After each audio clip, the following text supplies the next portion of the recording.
ഞാനിപ്പോൾ ബാർലച്ച പോയിക്കൊണ്ടിരിക്കുന്ന വഴിയിലാണ്. പണ്ട് ലഡാക്ക് പോകുന്ന സമയത്ത് എനിക്ക് ഫ്രീ സ്റ്റേയും ഫുഡൊക്കെ തന്ന ഒരു ദീദിയുടെ ഷോപ്പാണിത്. നിങ്ങൾക്ക് വേണമെങ്കിൽ എൻ്റെ സ്റ്റിക്കർ ഞാൻ കാണിച്ചു തരാം. ഓക്കെ, ഞാൻ പണ്ട് പോകുന്ന സമയത്ത് പഴയ ഓർമ്മകൾ. ജെഫ്രീസാണ്. ദീദി ഇവിടെ ഉണ്ടോ നോക്കാം. ആ ദീദി,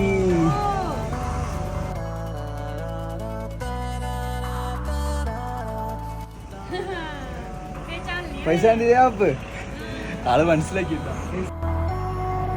ഒരുപാട് പേര് വന്നു പോകുന്നൊരു വഴിയാട്ടോ. പക്ഷെ എന്നാലും ഞാൻ ജസ്റ്റ് വന്നപ്പോൾ തന്നെ നമ്മളെ കണ്ട് മനസ്സിലാക്കി എന്ന് പറയുമ്പോൾ നിങ്ങൾ ആലോചിച്ചാൽ മതി ആ സമയത്ത് നമ്മൾ എത്രത്തോളം. അപ്പം ഞാൻ എന്തായാലും ഇവിടുന്ന് ഇനി ഇറങ്ങുകയാണ്. ശരിക്കും പണ്ടത്തെ വീഡിയോ കണ്ടവർക്ക് മനസ്സിലാവും. ദീദിക്ക് ബേട്ടി ഇനി ഒരാളും കൂടി ഉണ്ടെങ്കിൽ ചെറിയൊരു കുഞ്ഞു ആവാം. ആളിപ്പോൾ ഇല്ല. സ്കൂൾ കഴിഞ്ഞു. എന്തായാലും ആ കൊച്ചിനെയും കൂടി കാണുന്നുണ്ടായിരുന്നു, കാണാൻ പറ്റിയില്ല. അപ്പോൾ ഞാൻ ഇവർക്ക് പണ്ടൊരു സാധനം ചെയ്ത് കൊടുക്കാമെന്ന് പറഞ്ഞായിരുന്നു. അതെന്താണെന്നുള്ളത്